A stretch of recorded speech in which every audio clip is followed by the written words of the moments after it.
12 ஆண்டுகளுக்கு ஒருமுறை நடக்கும் மகா கும்பமேளா நிகழ்ச்சி உத்தரப்பிரதேசத்தின் பிரயாக்ராஜில் ஜனவரி 13 துவங்கியது. கிரக நிலைகளின் அமைப்பின் அடிப்படையில் இப்போது நடக்கும் மகா கும்பமேளா 144 ஆண்டுகளுக்கு பின் நடப்பதாக சாதுக்கள், சன்னியாசிகள் கூறியுள்ளனர்.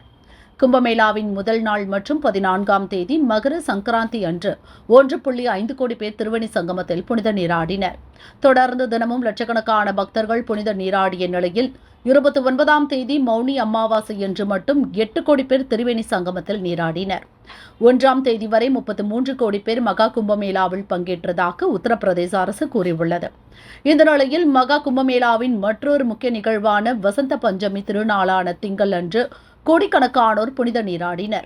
வசந்த பஞ்சமி அன்று நீராடுவதற்காக ஞாயிறன்று இரவே பக்தர்கள் திருவேணி சங்கம பகுதியில் குவிந்தனர். மௌனி அமாவாசை அன்று ஏற்பட்ட நெரிசலில் சிக்கி 30 பக்தர்கள் இறந்ததால் இம்முறை பாதுகாப்பு பலப்படுத்தப்பட்டது. உயர் கோபுர கண்காணிப்புகள் தீவிரப்படுத்தப்பட்டு கூட்டம் சேரும் இடங்களில் உடனுக்குடன் போலீசார் பக்தர்களை வழிநடத்தினர்.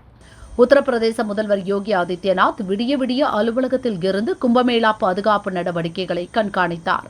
ஒரே நாளில் 13 அகாடாக்களை சேர்ந்த சாதுக்கள், சன்னியாசிகள், நாகபாபாக்கள், அகோரிகள் புனித நீராடினர்.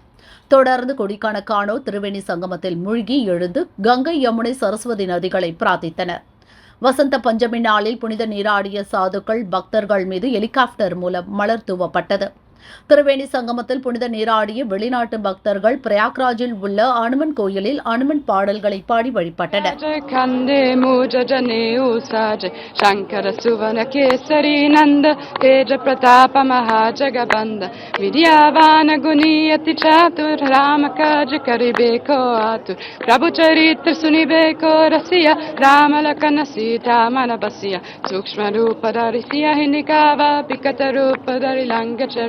அயோத்தி ராமர் கோயிலையொட்டி அமைந்துள்ள சரையு நதியிலும் பெரும் திரளான பக்தர்கள் புனித நீராடி பாலராமரை தரிசித்தனர்.